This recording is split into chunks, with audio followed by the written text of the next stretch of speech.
Seja bem-vindo, seja bem-vinda, é uma alegria ter você por aqui. Esse é o 11º episódio da linha editorial chamada Vivendo de Recuperações Iniciais. Um programa que tem o propósito de colocar você na linha de frente do mercado de recuperações iniciais. Ser muito bem remunerado para promover recuperações iniciais, para auxiliar credores em recuperações iniciais e mesmo para auxiliar o Poder Judiciário na figura do administrador inicial. Então, se você é advogado, economista, contador ou administrador, porque esses profissionais também podem atuar como administrador inicial, acompanhe com carinho essa linha editorial, porque você pode sim colocar a recuperação inicial no portfólio da sua carreira se me acompanhar em todos esses episódios. Eu sou Marcelo Andreatta, advogado, professor universitário, licenciado e criador desse canal que divide com você conteúdos importantes de direito empresarial, sobretudo do tema recuperação judicial. O episódio de hoje é absolutamente provocativo, instigante, sobretudo a quem se destina. O episódio se chama Uma Conversa Franca sobre Honorários. Então, se você é advogado, contador, economista ou administrador, fique comigo, porque quem sabe esse seja o episódio mais interessante para você se você pensa em auferir honorários expressivos. Agora, se você é empresário e quer entender melhor o processo de recuperação judicial, talvez o episódio não se destine à sua inteligência, porque você está cogitando o ingresso em recuperação judicial. Nesse caso, visite o vídeo. O momento ideal para ingressar com o pedido de recuperação judicial está lá na abertura do meu canal no YouTube. Agora, se você é concurseiro, está se preparando para a carreira pública, seja da magistratura, Ministério Público ou Defensoria, eu lhe digo, aqui não é o lugar para você compreender com profundidade os artigos da Lei 11.101. Eu até produzo alguns conteúdos que podem lhe ajudar, mas não é nessa linha editorial que você encontrará o que precisa para se dar bem nas provas da carreira pública. O que eu posso lhe dizer é que se você pretende ingressar na carreira pública tendo em vista honorários regulares e o prestígio que eventualmente a carreira pública ofereça, você tem a imagem que ela ofereça, bom, quem sabe o trabalho com recuperações iniciais possa satisfazer as suas expectativas. Tá bem? Sobretudo nesse episódio você compreenderá a potência de uma recuperação judicial. Então vamos iniciar a conversa. Honorários, uma conversa franca. Eu quero abrir o jogo com você sobre os honorários em processo de recuperação judicial e eu quero iniciar contando como eu comecei. Desde o início com o trabalho de recuperações judiciais, eu contrato honorários expressivos, interessantes, mesmo antes da distribuição da petição inicial. Bom, só deixa eu fazer um parênteses aqui. Honorários expressivos não quer dizer milhões de reais com a distribuição da petição inicial. Honorários expressivos diz respeito a algo acima da média. Na realidade, hoje a média da advocacia é quase não cobrar para consulta e cobrar muito pouco para distribuição da petição inicial. Essa é a média que eu ouço e que eu vejo dos meus amigos fazendo em processos em que atuam. É nesse sentido que os honorários expressivos antes mesmo da distribuição da petição inicial se colocam. O que eu quero lhe dizer, sendo bem objetivo, é que a assinatura de um contrato para a distribuição de uma petição inicial, de uma recuperação inicial, envolve, já na assinatura, uma cifra interessante. E isso não é a prática convencional nos processos outros. Essa é a realidade. Bom, a minha experiência, distribuição da petição inicial após a entrada de valores no escritório. Vou lhe dar um exemplo. Recuperação inicial de 5 milhões, meu querido colega, é absolutamente razoável a cobrança de 10% de honorários para esse trabalho. Isso significa algo em torno de 500 mil reais. Nem muito elevado, nem muito baixo. Média, Marcelo, a média de 10% a 15%, quando nós estamos em recuperações iniciais, por assim dizer, médias pequenas. Uma recuperação de 5 milhões é uma recuperação pequena. Uma recuperação de 10 milhões já é uma recuperação de pequena para média, já podemos chamar de uma recuperação média. Recuperações iniciais até 50 milhões, média e nós estamos começando a falar de recuperações grandes a partir desse valor. Tá bem? Em uma recuperação de 5 milhões, 10, 12%, valores interessantes. Por que eu me refiro a honorários expressivos antes mesmo da distribuição da petição inicial?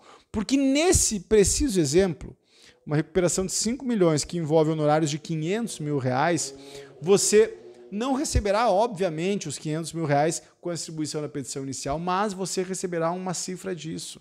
Os honorários de 500 mil serão contratados porque você vai explicar para o seu cliente a partir de uma série de gatilhos argumentativos que eu explico em vários vídeos. Eu costumo dizer que recuperação inicial se paga. Se você ainda não sacou essa ideia, visite um vídeo que eu abordo assim o tema. Recuperação inicial se paga, o advogado é remunerado pelo processo de recuperação inicial e não necessariamente pelo cliente. Se você ao final buscar quantificar quanto o cliente se beneficiou com o processo de recuperação inicial e incluindo os seus honorários, o cliente vai pagar menos do que devia antes de ingressar com o pedido de recuperação inicial. Esse cálculo não é tão simples de se resumir, mas ele é fácil de se verificar na prática. O que eu estou querendo trazer lá do início dessa conversa é que em uma recuperação de 5 milhões, se você contratar 10% e souber argumentar, sustentando a necessidade desses honorários, você vai cobrar 10% destes 10% para distribuir a petição inicial. Compreendeu? Então, o seu cliente está endividado em um patamar de 5 milhões. Você, com o ingresso em recuperação inicial, vai fazer suspender todas essas dívidas. Muitas delas já ajuizadas. Dívidas que envolvem 400 mil, 500 mil, 700 mil, 1 milhão e 200. Então, nós estamos falando dessa paisagem. Nessa paisagem, o seu cliente já foi citado em algumas execuções, eventualmente em alguma execução com valores superiores a 1 milhão de reais. Tá bem? Tudo isso aberto. Você oferece como honorários a repactuação de todos esses valores com entrada de 50 mil reais. Isso, na cabeça do seu cliente, simplesmente não é um valor expressivo. Se o seu cliente tem algumas execuções distribuídas que envolvem milhões e chegam em um total de 5 milhões e você se propõe a administrar o conjunto destas execuções em um processo de recuperação judicial que pretende a um só tempo repactuar os compromissos a partir da capacidade financeira da expectativa dos credores, 50 mil reais como entrada, meu querido amigo, não é um valor expressivo na cabeça do seu cliente. Agora, corta para mim. Qual é o processo judicial que você, antes de distribuir a petição inicial, tem a condição de receber valores equivalentes a esse? Eu pergunto e eu respondo, nenhum. E nenhum não porque você é um gênio ou porque eu sou um gênio em assim operar. É porque nenhum processo oferece uma vantagem dessa magnitude ao cliente. O cliente está fazendo isso não porque ele gosta de você, não porque ele adora o processo de recuperação judicial, não, ele está fazendo essa pactuação porque ele sabe que após o pagamento desses 50 mil reais, ou 45 mil, ou 55 mil, isso você vai fazer conforme o seu feeling. Eu explico isso com profundidade no treinamento avançado em recuperação judicial. Você encontra as variáveis desse tema no treinamento, acredite. Sabe que fazendo uma conversa com um aluno, recentemente, ele me disse que após o treinamento ele teve coragem de ingressar no mercado de recuperação judiciais. Ele já tinha demanda, ele já tinha potenciais clientes, ele já tinha demandas, inclusive para atuar como administrador judicial, e ele só se colocou no mercado a partir da segurança e da competência construída no treinamento avançado em recuperação judicial, que me deixou muito feliz. E eu estou aqui abrindo o coração, mas não é esse o tema. O tema é: o cliente vai lhe pagar esses 10% do contrato porque ele entende que você está entregando 5 milhões de suspensão.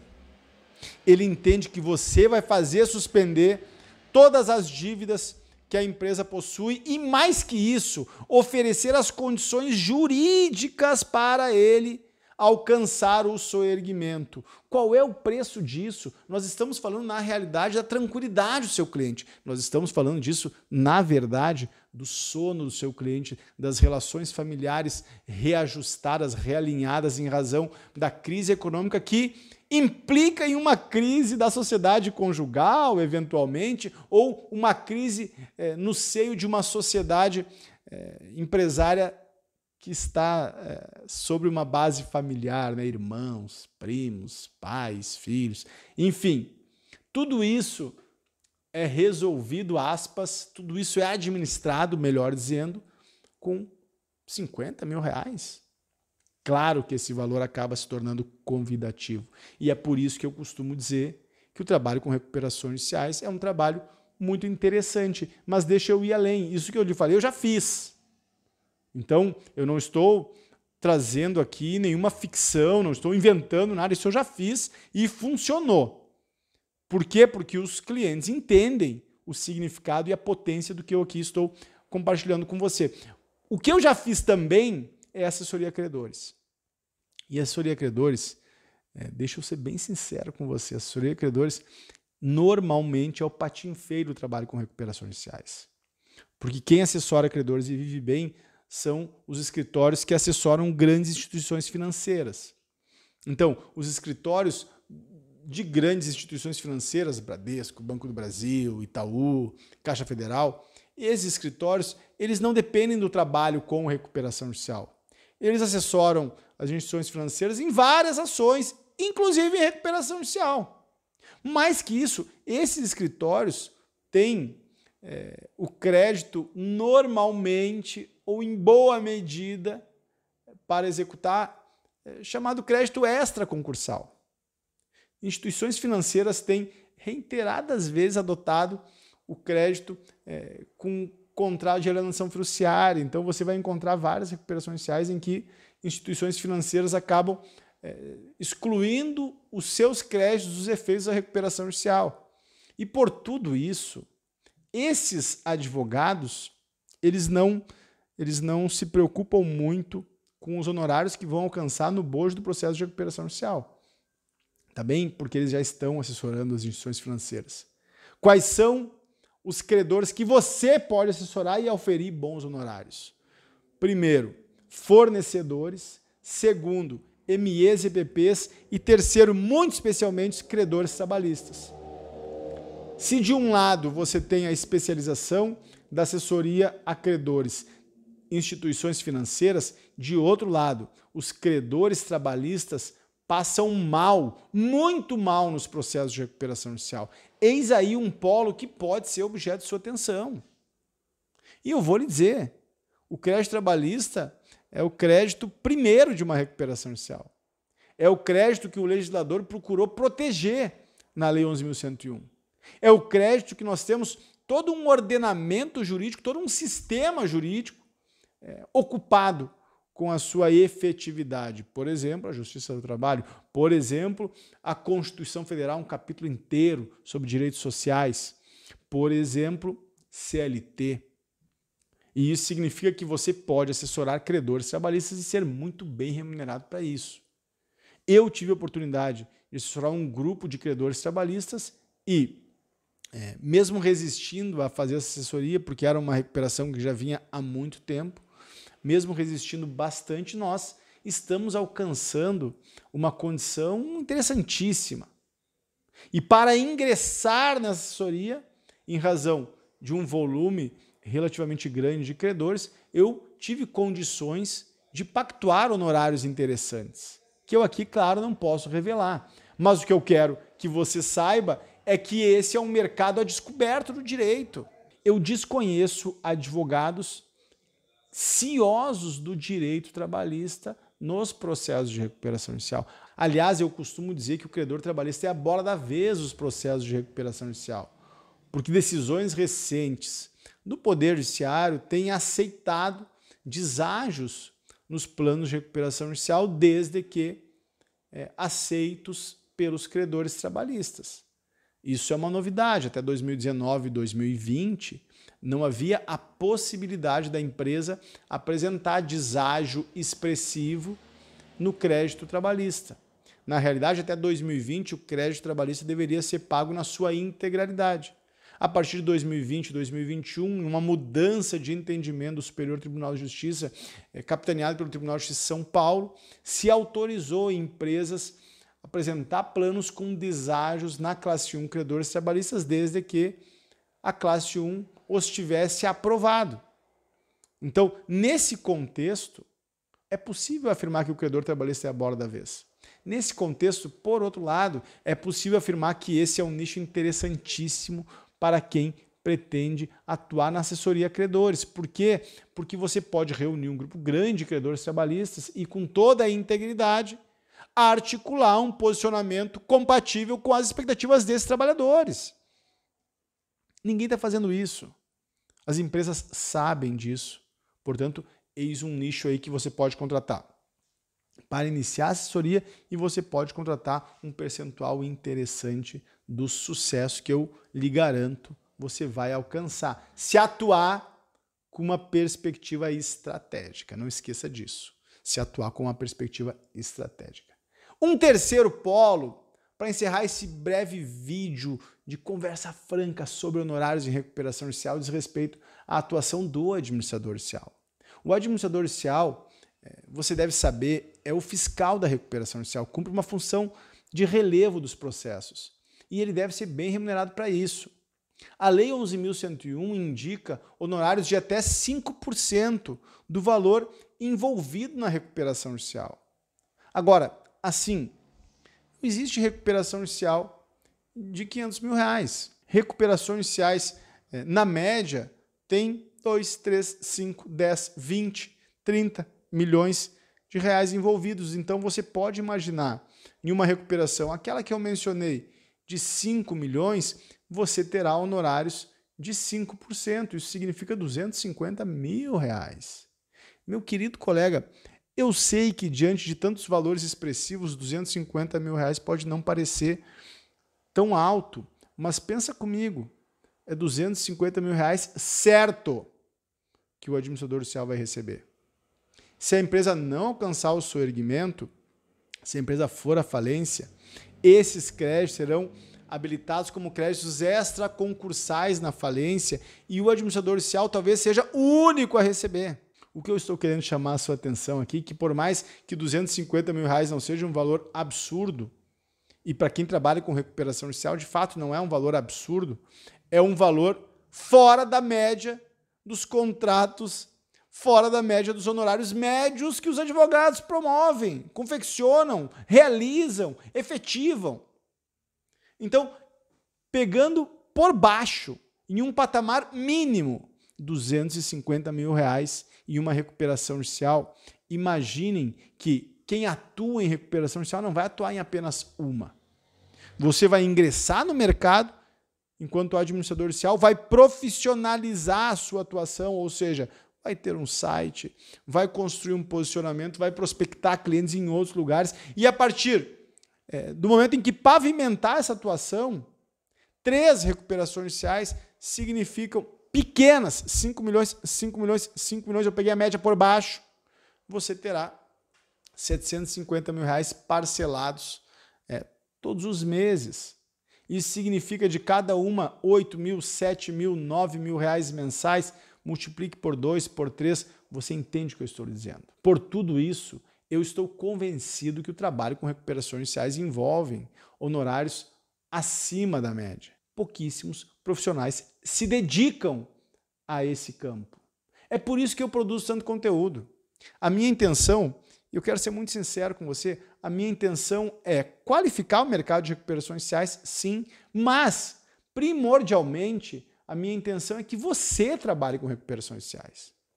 Eu produzo tanto conteúdo porque eu tenho uma finalidade. A finalidade é ver você trabalhando com recuperações judiciais. A minha intenção no médio prazo é que você, que não atua ainda com recuperações judiciais, passe a atuar, seja muito bem remunerado nessa atuação e, eventualmente, compartilhe comigo essa experiência no que eu estou aqui formulando inicialmente um fórum específico de recuperações judiciais, de profissionais atuantes. Na realidade, o meu propósito é esse, é por isso que eu produzo tanto conteúdo.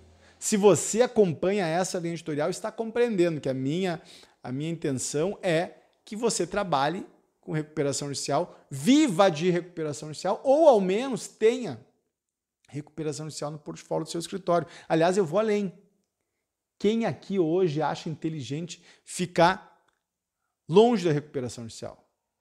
Honestamente, você entende inteligente ficar de costas para o mercado de recuperações judiciais? Você não está vendo o que está acontecendo em 2023? Uma avalanche de recuperações judiciais em curso, uma avalanche de negociações no Sejusc em andamento, uma avalanche de empresas em dificuldades. Dado recente, mais de 6 milhões de empresas com dívidas em aberto. Quantas dessas empresas já passou no seu escritório? Quantas dessas empresas, eventualmente, você já assessora? Pô, por que não pensar em acionar o remédio previsto na Lei 11.101? É por tudo isso que eu produzo tanto conteúdo. A minha intenção é que você seja muito bem remunerado para trabalhar nesse nicho particular do direito e, eventualmente, produzir comigo materiais. Eventualmente, caminhar alinhado ao que eu tenho produzido e se tornar a referência número 1 nesse mercado. Por quê? Porque assim você estará em uma situação distinta de todos os colegas que não são o número 1 em nicho algum. Me estendi aqui, mas eu espero ter sido claro no meu propósito. O meu propósito é que você seja muito bem remunerado para trabalhar com recuperações judiciais, eventualmente caminhando a meu lado. Espero que você também esteja alinhado nesse propósito. Se você gostou desse vídeo, se inscreva nesse canal, me envie um comentário, curta esse vídeo e venha comigo porque nós já estamos em passo largo. Grande abraço e em frente.